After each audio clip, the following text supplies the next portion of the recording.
Andrew, and I'm going to talk to you about my finished WPL C44 KM FJ45 pickup flatbed. Call it what you like. Flatbed, I suppose it is. This is the fourth part of the series, the fourth part of the trilogy. Shall we cut there and start again? The fourth part of the trilogy. Shall we cut there and start again? Yeah, so this is the fourth instalment, or the final instalment as well.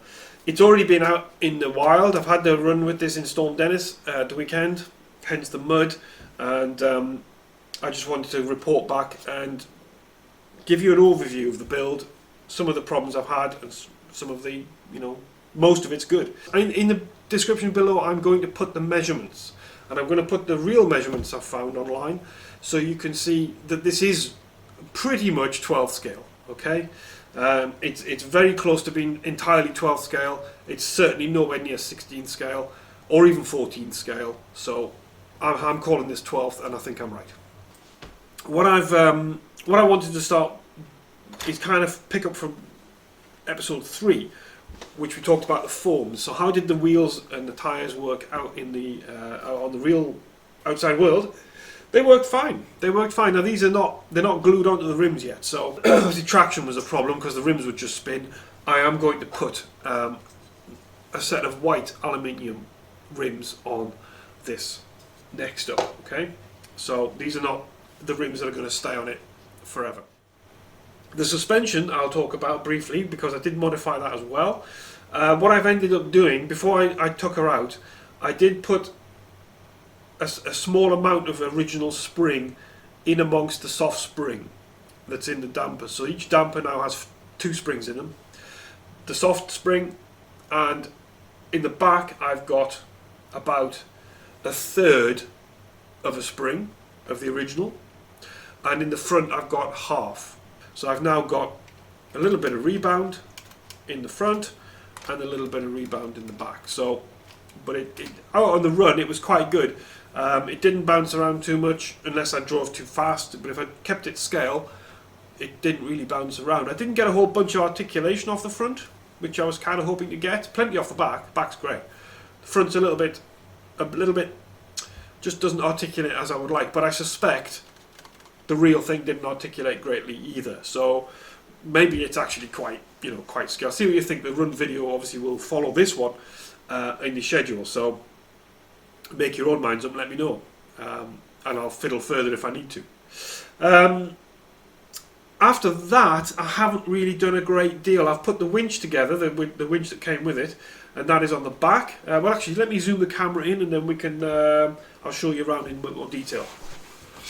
Right. So at the front of the truck, I've put 2 spotlights on instead of the winch. The winch was a bit ugly. I thought. I don't know. It just didn't sit right. I quite like the symmetry at the front. I like the headlight. The grille's really strong. Visually, I like the top lights here. They're really strong. And then there's this ugly sort of non-symmetrical winch sat in there. It just didn't sit with me, I'm afraid. A bit picky. So what I've done is I've put a bit of styrene in between the bumper supports. Got some spotlight shells. There's no lights or anything in these, just the shells and the caps on. I didn't bother gluing the caps on, and for half of the run the spotlight was kind of like that. Okay, and that really annoys me. It freaked me out, so I've got all this video and stills and things in the middle of the storm. Never noticed that the cap was off skew. So anyway, every time you see that video you can laugh because I'll be grinding my teeth. So I've done that. The winch, as I say, is on the back, so you can see that there. Can you see the winch on there? Yeah, and it's hooked up on the top there. Now it's not functional. I did leave the motor in, and as it was raining on here on Saturday, I was thinking, why did I leave the motor in? Why didn't I just build the shell? I didn't need to put the motor in. Anyway, so the motor's probably toast or rusting or whatever. But it's not going to have a real winch in it. This thing, it's not going to have an operational winch at all. One of the things I will show you of interest is what went on under here. First of all, it's stiff and makes a horrible noise when you open it, but it stays shut, okay? So in here I have packed, well, the battery that I used and will use is a 1000 milliamp 2S 25C zippy soft case battery with an XT60 on it. I've got a Hobbywing 1060 ESC in here, which is a nice cheap ESC. It's waterproof, it's reasonably subtle, reasonable control, drag brakes a bit iffy, but this is not going to be going up and down mountains and things. Okay, this is a trail truck really, so it works fine in here. I've got my Tactic 3-channel receiver, so I'm basically not using WPL gear. I was tempted to buy the version 2, version 3 now, WPL gear that comes with a sound thing as well, but it, you know, this is meant to be a cheap build, so this is just stuff I had. Didn't want to start spending more, but you know how it is. It just gets out of hand, doesn't it? So, and it all fits. There's a lot of room in here under the bonnet behind the dashboard. Okay, so you can get that wedged in there. I put a bit of sponge on here just to keep the battery kind of in place. Yeah, I've had to drill. Obviously, I've had to cut a big hole out here, so the ESC sits on top of the servo and comes through the engine bay. The engine, you know, I mean, come on. So that's all in there for structural integrity, but it's being drilled through for the ESC. So the on-off switch is here, and it's all beautiful. I've got the lights, the headlights here. Speaking of headlights, what I've done with these, you get clear bulbs, and they are clear lenses, and I think, were they yellow lights? I think they were. Let me think. If I remember, I think they're yellow LEDs, but they've got a clear glass bulb on them. I think that's what they were.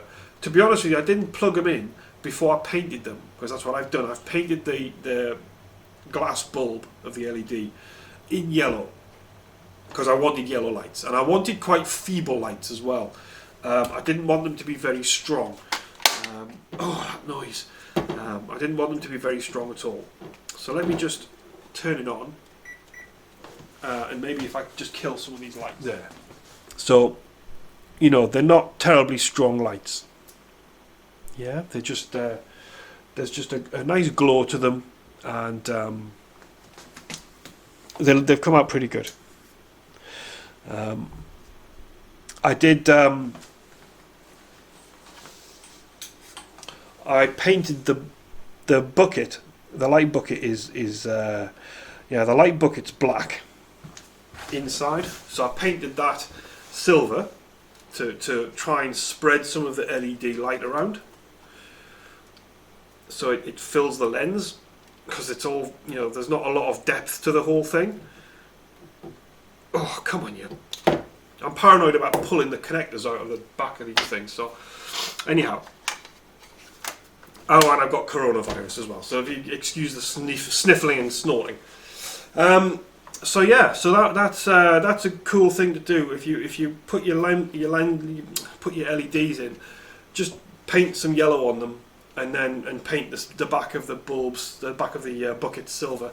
It just spreads the light around, and looks really cool. So the rest of it, obviously, the flatbed is wood that does come in the kit. This is as it is. This kind of greeny stain is exactly how it came out of the box. I have added my own oil stains to it. Can make that out, just to make it look a little bit worn and torn.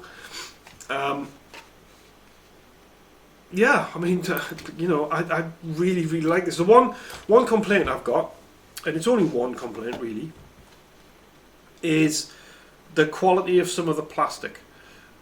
What they do is the softer stuff, and I think it's probably the more detailed stuff that they do in the kit, is made out of a soft black plastic.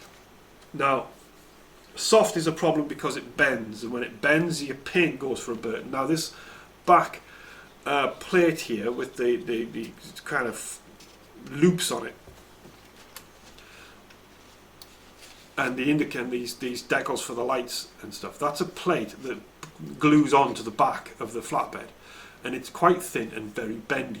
Some of the black, fortunately I painted the whole back end of the truck black, but some of the black you're looking at on here is the plastic, because the black paint came off. Bigger problem is on the running board. This running board is also the same black plastic. If I can just get that in the light for you to see. Can you see a big chip out of it here where my finger is? because this running board is flexed and popped the paint off. So maybe Lexan paint would help, I don't know.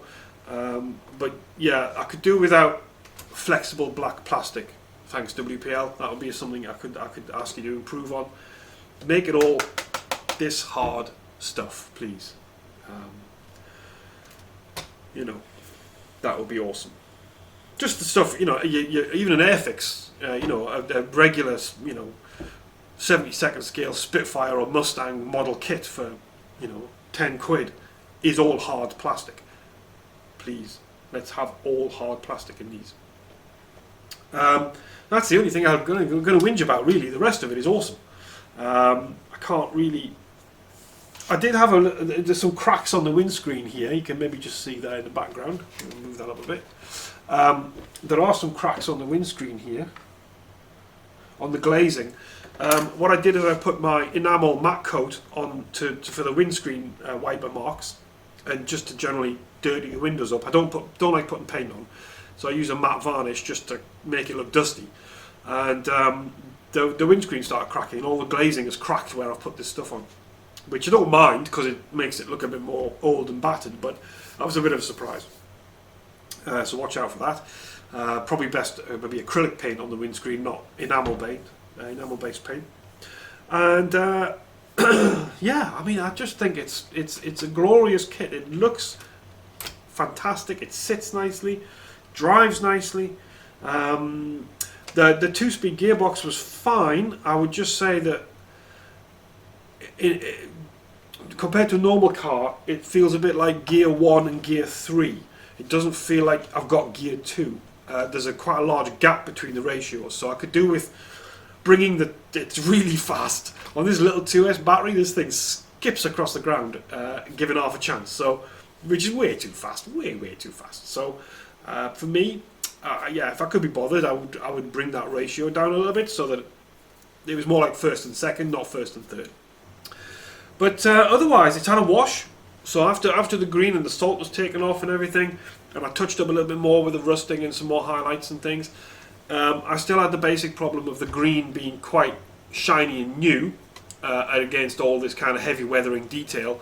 It was a bit of a contrast and didn't look brilliant, I have to be honest. Some of the Instagram photos, if you have a look as it's gone along, you've got a bit of a contrast between, you know, unsullied paintwork and then heavy rust and fade. Doesn't sit well. So what I did at the end, the last thing I did was an enamel wash, because it was acrylic paint underneath, that has brought everything together. It's really blended everything much nicer, much better than I could have hoped for, quite honestly. It's dulled down all the metal finish that was poking through. It's dulled down the white that came through from the sanding. So now maybe you can't see too much of it, but once we zoom in a little bit, you can maybe see now that a lot of the detail work, you know, you look along there, see a couple of patches here, one there and one there, they are quite blended in. They don't stand out and shout at you. You can see them when you look at them, but if you don't see them, you know, if the truck's going past you, they're not quite so obvious. There's just... So I'm really pleased. I think of all the weathering and things I've done to this, the final wash is perhaps the one I'm most proud of. It's definitely given the truck a patina, I think is the posh word for it. But basically, it's an uneven finish, quite random. There's some streaking I've put in the wash, and you know, down the doors, down the side here. You can maybe just make some out there. It is. The one thing I'm missing, I will point out when I remember, I'm touching the side of it, there should be a fuel cap here. This truck doesn't have a fuel cap. So one of the things they've missed out on the moulding, and it would be nice to see them introduce, there should be a sort of inset filler cap in here, on this side I believe it is. A minor detail I discovered too late to do anything about it. It's hard, sorry about the Heath Robinson filming. I'm not very well, and I'm not really in the mood for setting a whole pile of things up. Anyway, this is my wpl-c 44, and I think it's awesome, and I will get another one. Runs nice. It's obviously limited in a lot of areas in terms of its ability, but it's 75 quid, you know. I think we don't need to say any more than that, do we? It is quite a thing. So get them. If you want a WPL truck for the first time, get one of these. Okay, either the station wagon version, looks a bit like a post office van, or this one, which I think is the better kit because it's longer and you get wood and stuff. Do it. You won't regret it. These are really good. So there you go. I hope you've enjoyed this little build along with me, and I will leave you to the run video should be along very shortly, and please do check that out as well. Alright, like and subscribe please if you haven't already. Hit the notification bell if you want to see more of this kind of stuff. And obviously the big rigs, we've still got probably still got some videos to upload. So you're going to see lots more stuff coming, and now it's going to be spring and summer. We're going to be out all the time, so don't miss a trick. Alright, thank you guys, and we'll see you next time.